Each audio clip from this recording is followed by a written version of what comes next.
Assalamualaikum, salam, Om Swastiastu, salam sejahtera bagi kita semua, nam budaya, salam kebajikan. Perkenalkan, saya Jan Santonius dengan NIM 811420452, Prodi Ilmu Hukum. Di sini saya akan membicarakan sebuah kasus yang sampai dengan mengarah kancah internasional yang diampu oleh Bapak Ridwan Arifin. Cum summa testimonia rerum quid opus est verbis, yang artinya saat ada bukti dari fakta-fakta apa gunanya kata-kata. Ilmu dalam artian sainsia ada yang bebas nilai dan ada juga yang membawa suatu atau syarat nilai. Ilmu yang bebas nilai bersifat deskriptif, sedangkan ilmu yang membawa atau syarat nilai itu bersifat dengan perspektif. Ilmu yang bersifat deskriptif mempunyai suatu bidang kajian yang bersifat kasat mata atau empiris, berbicara tentang kebenaran.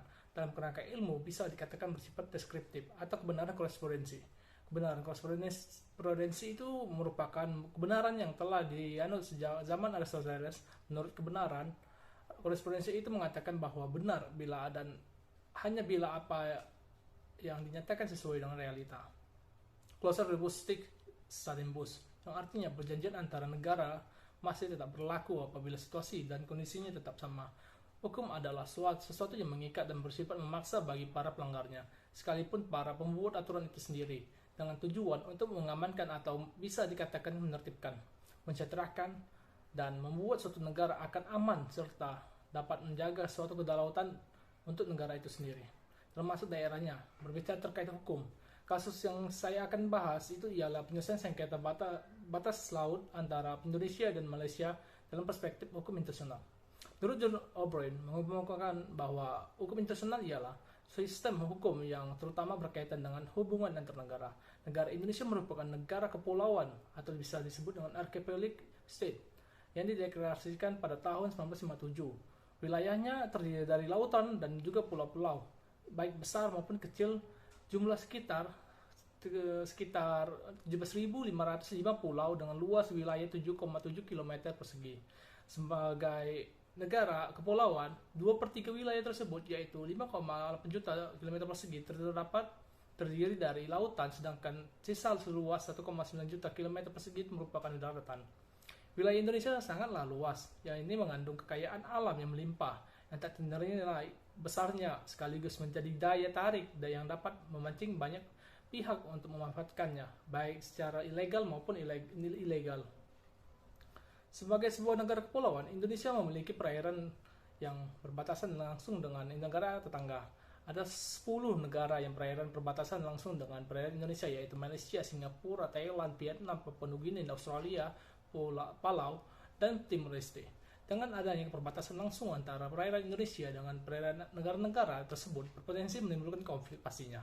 Dan dikatakan saat ini sekitar 12 pulau wilayah Indonesia yang memiliki masalah-masalah perbatasan, yaitu Pulau Nipa yang berbatasan dengan Singapura, Pulau Sekatung dengan Vietnam, Pulau Mamore, Mingas, dan Pulau Semarampit dengan Filipina, Pulau Baras, Vanilda dengan Republik Palau, yaitu sebelah utara Irian, Pulau BT berbatasan dengan Timor Leste, Pulau Rondo dengan India, Pulau Dana dengan Australia. Persoalan lainnya, Pulau Pasir dideklarasikan oleh Australia sebagai miliknya.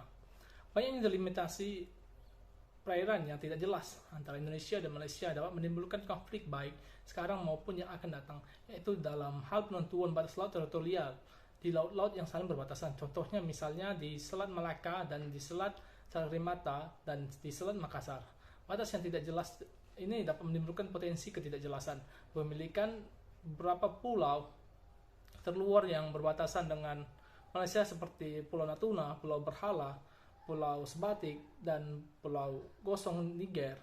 Selain itu, ada juga 2 pulau di wilayah utara Kalimantan, yakni di Kabupaten Brau dan Pulau Maratua dan Pulau Sampit yang terancam dikuasai oleh Malaysia.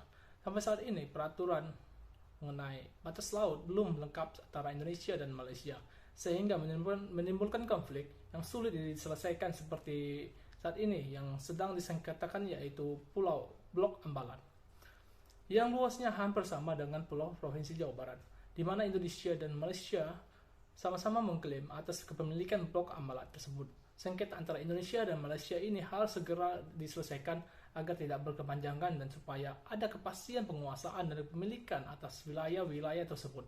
Begitu juga dengan permasalahan perbatasan wilayah perairan Indonesia dengan yang lainnya untuk mencegah terjadinya konflik yang serupa. Terdapat 4 poin yang bisa dikatakan mengapa Malaysia ingin mengambil prioritas membalat itu sendiri. Yang pertama, dasar hukum Malaysia dan dalam mengklaim kepemilikan blok Ambalat, yaitu peta dibuat tahun 1979 oleh Malaysia yang meletakkan batas terluar maritim secara eksklusif di daerah Laut Sulawesi karena Malaysia menggunakan pulau sepadan Likitan untuk menarik garis pangkal terluar negaranya, sedangkan Malaysia bukanlah merupakan negara kepulauan. Selanjutnya, Malaysia menggunakan pasal 121 UNCLOS 82 yang menyatakan bahwa tiap pulau berhak mempunyai laut teritorial, zona ekonomi eksklusif, dan landas kontinennya.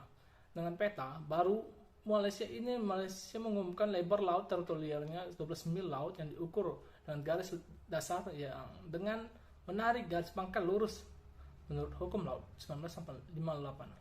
Yang kedua, klaim yang diajukan Malaysia terhadap blok Ambalat sudah sesuai dengan ketentuan hukum laut internasional dan menggunakan momentum kepemilikan atas pulau Sepadan dan Ligitan yang sebelumnya memang disengketakan. Hal ini memang berbeda dengan blok Ambalat yang sebelumnya tidak ada sengketa dengan Malaysia karena Malaysia belum mempunyai landasan hukum yang kuat. Bila menggunakan peta tahun 1979, maka klaim tersebut lemah karena peta tersebut dibuat secara sepihak dan mendapatkan penolakan dari Indonesia dan negara lainnya. Namun bila menggunakan dasar pemilikan pulau Sepadan dan Ligitan termasuk wilayah lautnya sesuai dengan UNCLOS pasal 12, hal tersebut bisa dijadikan alasan untuk mengajukan klaim terhadap blok Ambalat dari Indonesia. Yang ketiga, penyelesaian klaim Malaysia dalam sengketa blok Ambalat antara Indonesia dan Malaysia menurut hukum laut internasional, yaitu dengan memberikan kebebasan bagi kedua negara untuk memilih prosedur yang diinginkan sepanjang itu disepakati bersama dalam Piagam PBB pasal 331 ayat 1 menyebutkan jika terjadi persengketaan hendaknya diselesaikan dengan cara negotiation, inquiry, mediation, conciliation, arbitration, judicial assessment, resort to regional agencies or arrangement or other peaceful means on their own choice. Malaysia dan Indonesia sepakat untuk metode negotiation atau perundingan diplomatis sebagai langkah awal untuk menyelesaikan persengketaan mereka. Hal ini terlihat dari pertemuan yang sudah dilakukan oleh perwakilan kedua negara. Penyelesaian kasus batas maritim dapat dilakukan dengan negosiasi atau dengan bantuan pihak ketiga. Sejauh ini, Indonesia dan Malaysia memilih negosiasi sebagai jalan penyelesaian sengketa. Poin terakhir ini ialah langkah-langkah hukum yang dilakukan Indonesia dalam menghadapi klaim Malaysia atas perbatasan wilayah Ambalat terdiri dari strategi diplomasi luar negeri dan pengaturan perundang-undangan. Kementerian Luar Negeri menekankan pada soft diplomacy, yaitu cara penyelesaian masalah secara halus, tetapi tetap mempertahankan misi dengan kuat tanpa merendahkan harga diri bangsa Indonesia.